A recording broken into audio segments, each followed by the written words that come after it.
Hello, everyone. Thank you very much for joining this session. My name is Matej Lancaric, and today I'm going to talk about global launching your game after post IDFA.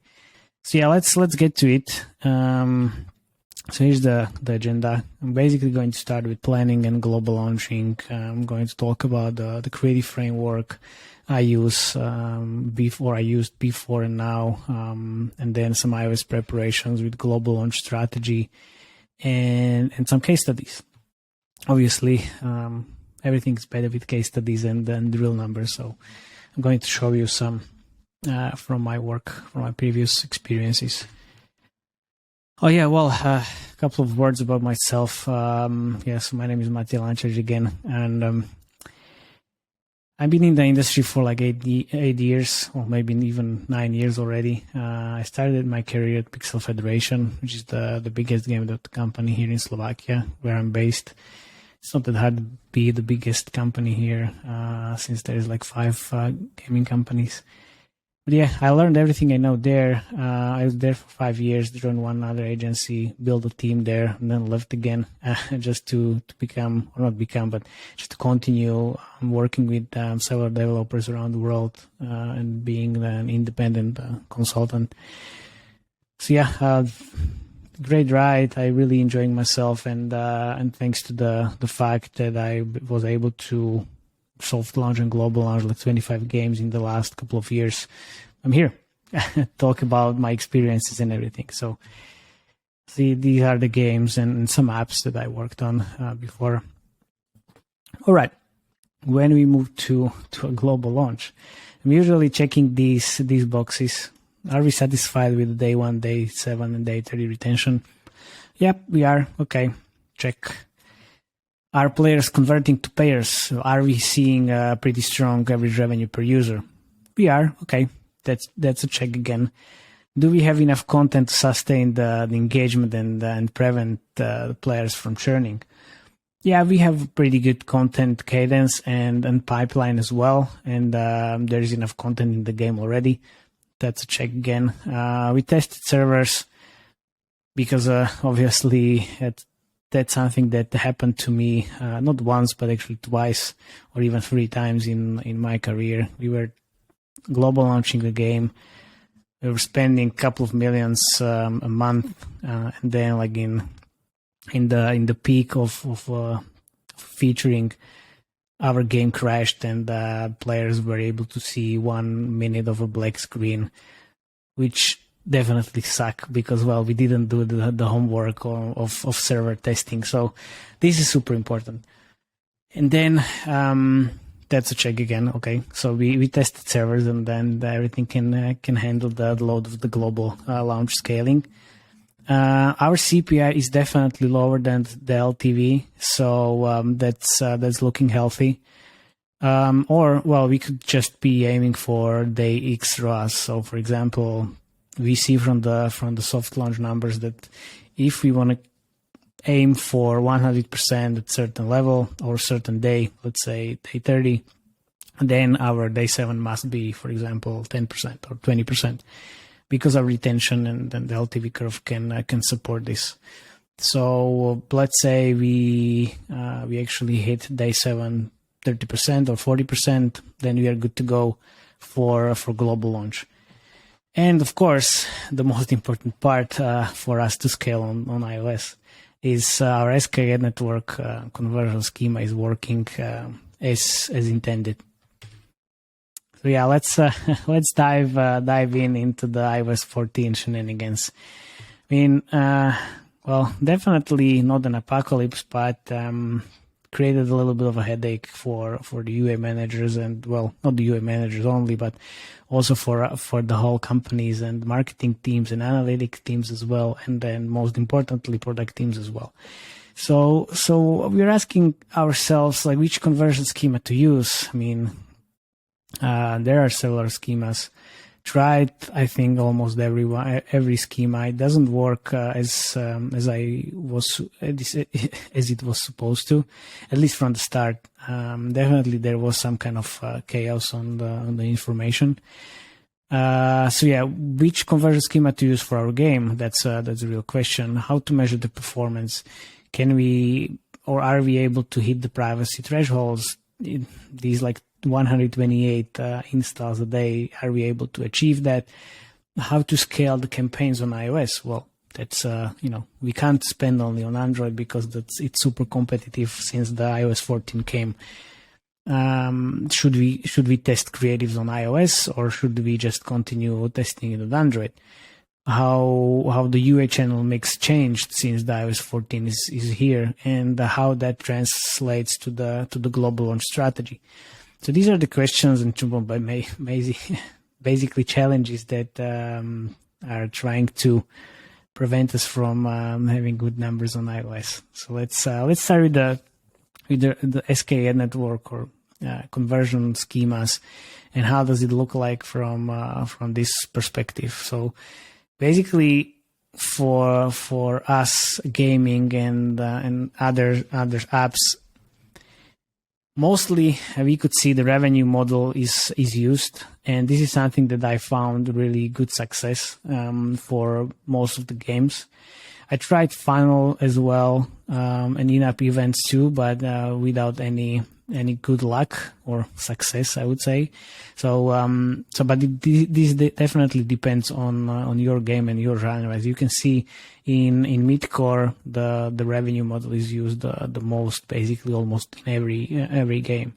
And then in hardcore as well. In general, in gaming, revenue model is used pretty much almost everywhere. So how does this conversion schemas and then the whole iOS business change the UA channel mix? Well, for me, if we had this discussion a year ago, I would say Facebook is the only channel I can use up until spending 500,000 or maybe even million a month, and then start adding everything else.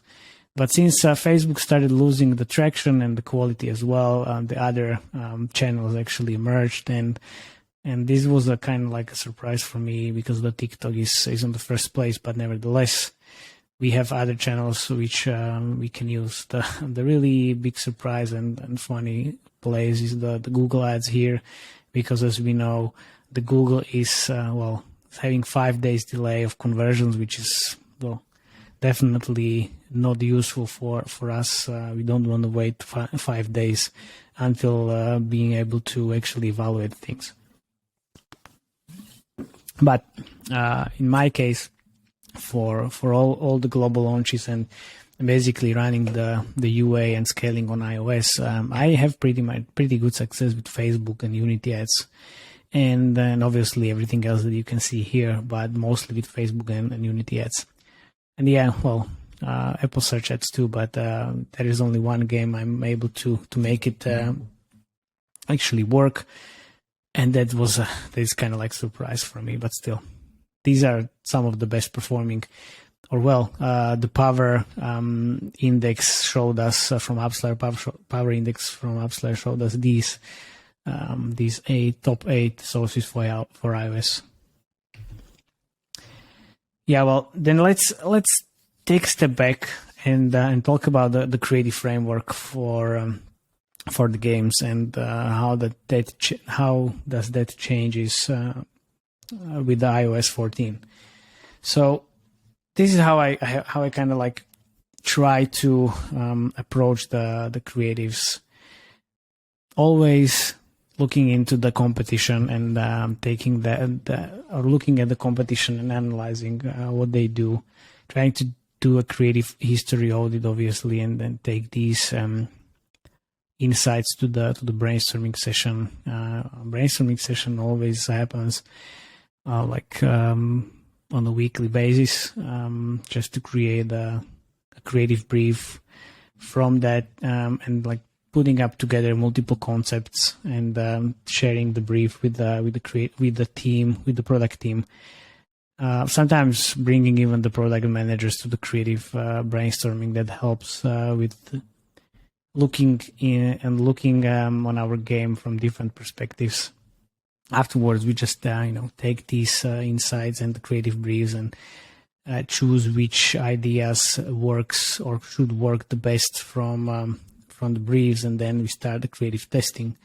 Obviously, multiple companies or like different companies have different creative frameworks and testing frameworks as well. But yeah, I will speak to that in a second. And then we want to evaluate everything that's happening on the creative side. And now with iOS 14, we are not able to do basically the iOS 14 creative testing that much. But I'm not sure why would companies do the iOS testing anyway. I mean, I've tested iOS versus Android multiple times, even before the iOS 14 hit. And every time when I tested the creatives on Android and then on iOS, I had the same winner. The only difference between these two activities was just iOS was super expensive. So I don't want to waste too much money. So I'm focusing mostly on Android creative testing and rather than the testing on iOS 14. So we do have some modeled conversions on Facebook and other channels, but yeah, I just want to rely on the Android side of the numbers, and then like not spending that much on the CPI side. So definitely running the creative framework on Android still rather than the iOS. So yeah, different companies, different testing methodologies and frameworks. So I've encountered these three mainly, which is looking at IPM mostly and running the mobile app install campaigns in the tier 4 markets, either Philippines or India. And then after running a test, then taking the highest IPM or the creatives with the highest IPM as winners and putting them to the business as usual campaigns. Then there was a multi-step creative testing framework, which was, again, mobile app install campaigns, India, taking those winners and putting them to the tier 1 campaign with the app event optimization, mostly purchase, or if you are running any other events, or if you have an ad monetized game and running ad watched events, then I would use that and then take the winners to the business as usual. But here, not looking at the IPM from the tier 1 campaign, but mostly ROAS. Then there is the third one, which is value optimization and running just the worldwide campaign, splitting the creative concepts by ad set, and then looking at ROAS plus IPM plus CPI, and then taking the winners to the business as usual. So I've seen all of these three. Now mostly working with the first one, looking into the IPM, and then just putting everything into the business as usual campaigns that had the highest IPM.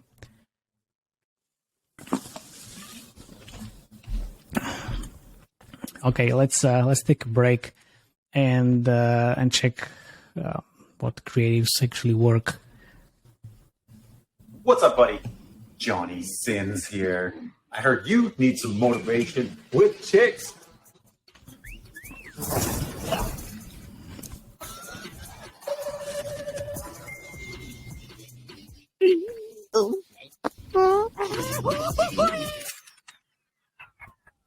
Uh-oh.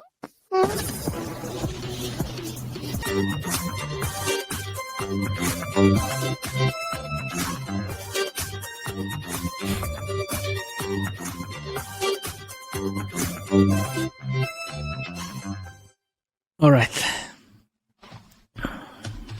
We are back. Oops.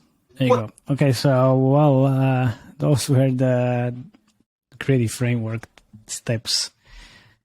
Repeat for glory. It's actually pretty straightforward again. You just need to think about these couple of things, which is definitely understand the target audience. That makes a difference.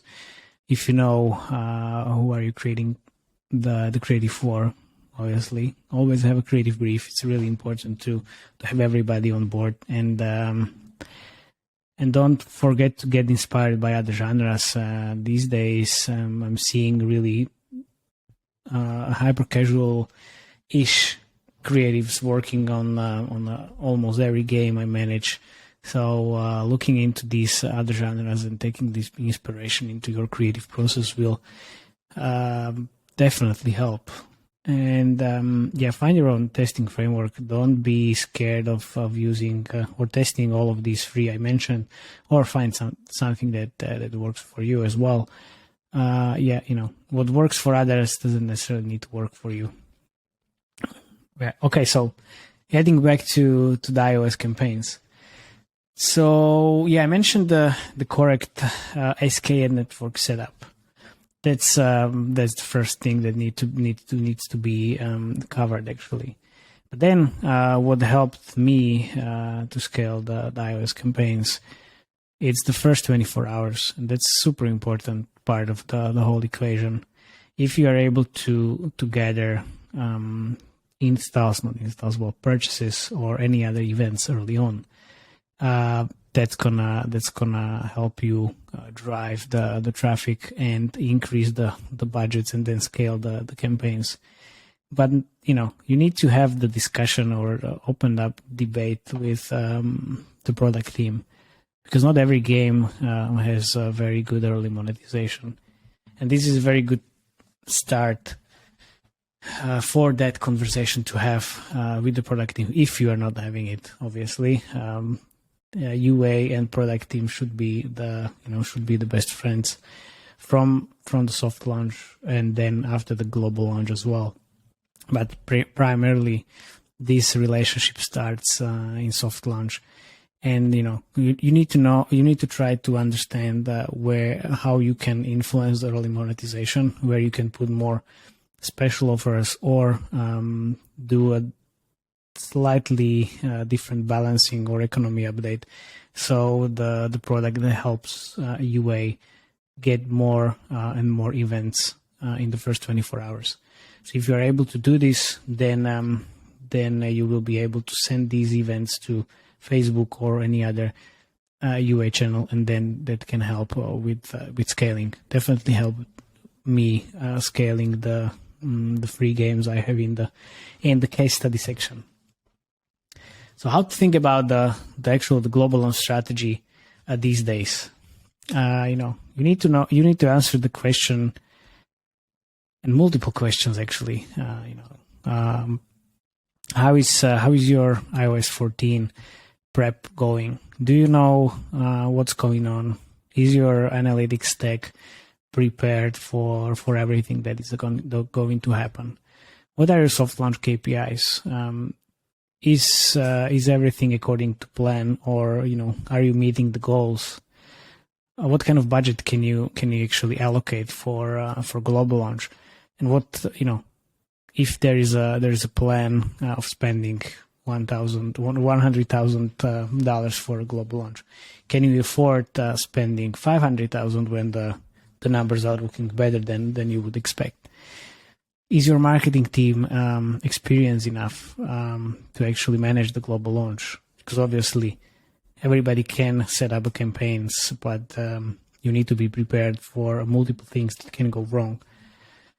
Then the global launch strategy also depends on your game genre and the game monetization. Is your game monetized by ads or in-app ads or in-app purchases? You need to answer those questions in order to be able to actually set up the proper strategy. So let's get this PvP Midcore game as an example. So what I would do, I would to mix and match multiple channels.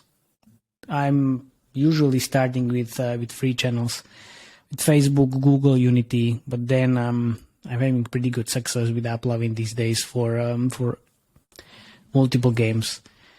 Then since we have a PvP game, mixing up mobile app instant campaigns and app event optimized campaigns for liquidity. So you are aiming for the quality as well, but then you're aiming for volume, so you have enough concurrent players for your PvP matchmaking to be working correctly.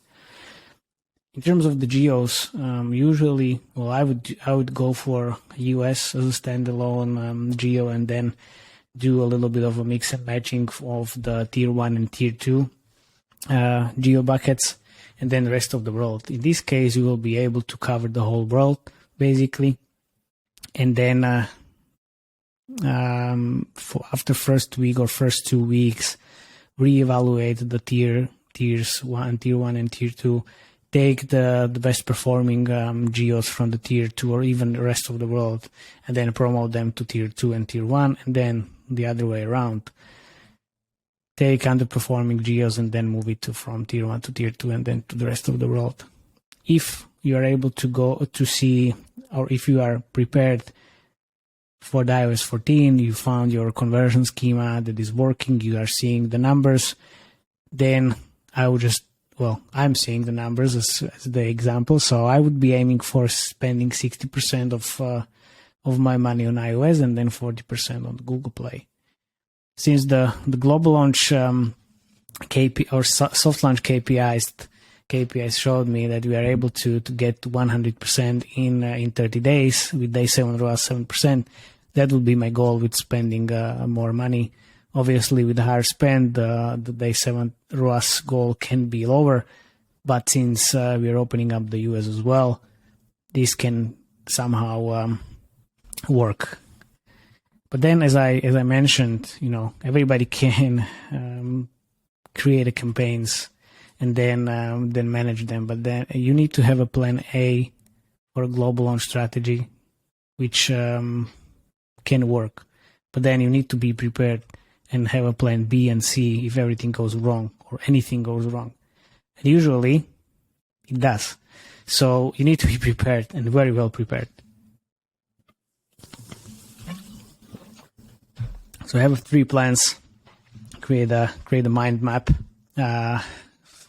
so you know what's going to happen when shit hits the fan. And these were the times, or there were times a couple of years ago when we were launching heavily or spending heavily on the beginning of the launch, but then decreasing the spend afterwards.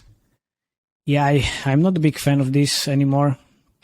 I would rather start spending based on the KPIs, obviously, and then grow the spend gradually, because it depends on your risk aversion. So if you are able to tolerate risk and spend heavily at the beginning, yep, that's fine. But if not, then I would start spending gradually and increasing it depending on the numbers. And every day or every week, or rather every week, just increase the budget by 20-30% and take it from there. Well, but how to actually evaluate properly the iOS 14 campaigns and the whole global launch, obviously. If you're a big company, then media mix modeling is a really nice way how to look at things and be able to evaluate the iOS 14 campaigns. Or you can run incrementality tests. Well, I suppose you had the session with Mauer, so incremental is actually very good tool to use, and I'm using it for one game which is called Battle Legion, and incremental is helping us identify really good spots in terms of the not only iOS campaigns but also Google Play campaigns. And if you can't afford these 2 things and you are a small company, well, not everyone is a big company. So if you're a small company, you can use different approaches. Obviously, blended approach, which is not 100% correct, but what can we do? We need to work on what we have. So spending less than earning seems to be like a good one, but also there is one other methodology or activity you can do, since you started on spending during the soft launch, and there is some kind of baseline. You had 0 revenues and installs before you started spending. So if you start spending, we just measure the baseline as soon as you start spending. So that should give you at least a rough idea of what you are doing and how does that translate to revenues. If not, then I would just try to do a step-by-step adding of the UA channels and seeing which of the UA channel is actually producing better results. But then there is another thing that you can do, and it's actually possible, even though a lot of companies or people say it's bullshit. You can use prediction models. Yeah, well, it's a thing. We're using it based on the day one numbers, and it seems to be working pretty well. So using the day one conversion or first 24 hours for building the prediction for day 30 and day 60 revenues. And that's definitely helpful for scaling the campaigns as well. So yeah, let's take a look at the case studies, or something that actually works for me. So this is a custom SKA network setup, which is built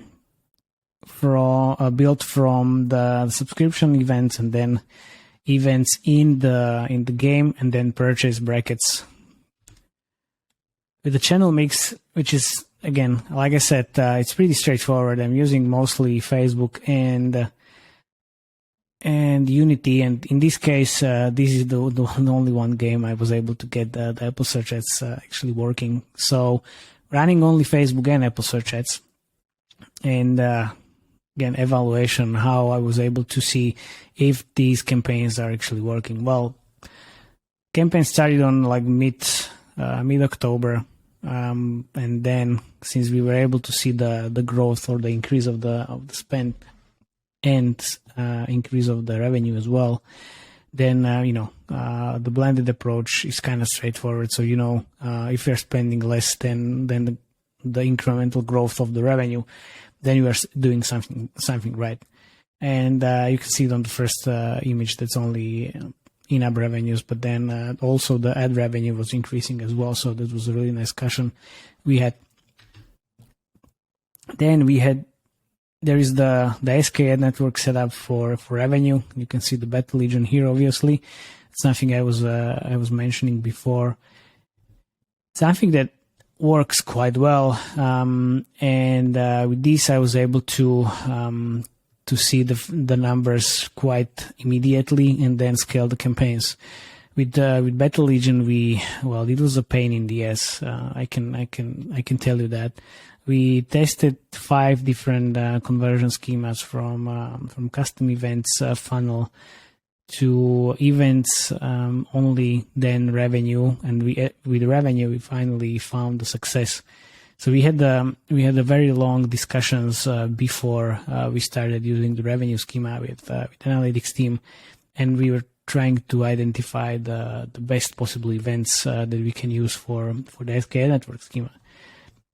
Obviously, didn't work as intended, and we moved afterwards, after the testing of things, to revenue schema, because the early monetization of game was pretty good. So there was nothing to lose, and we were able to get the first purchases quite early on. And then obviously after speaking to the product team, that we could introduce some events or special offers very early to help even get more data. I mean, here using the prediction models, so you can see we are spending. This was some time ago, but the prediction date is from today. But we're spending some money predicting 100% or 200% ROAS on the day 30, which is definitely something I can live with. And with this in mind, I was able to actually scale the campaigns slowly and get to the point where I was able to see this actually happening. So the prediction was pretty much accurate, even when looking into the day 0 or day 1 numbers.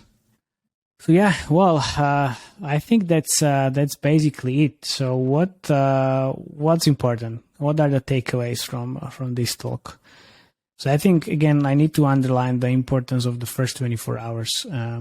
you need to get things right on the early monetization to be able to scale these campaigns. Test the shit out of the conversion schemas and test it out multiple times until you find the proper conversion schema that works for you. Grow slow and steady instead of launching heavily and then crying that you spend a lot of money without the return, obviously. In terms of creative strategy, think about how you can adjust your testing methodology, and then think about using your money wisely and not spending or testing creatives on iOS before, well, someone in the industry is doing it. Well, yeah, well, good luck with that. Then if you can, predict your LTVs or use the prediction. If you can't, then use the blended approach, because that's something that can help you grow, and for the global launch, because that's what we are talking about. Obviously, here, definitely have a multiple plans for the global launch. A, B, and C. Well, sometimes even D, E, and F is a good way how to think about global launching, because definitely there is going to be something wrong. Trust me, been there, done that multiple times. And that's it. Thank you very much. If you have any questions,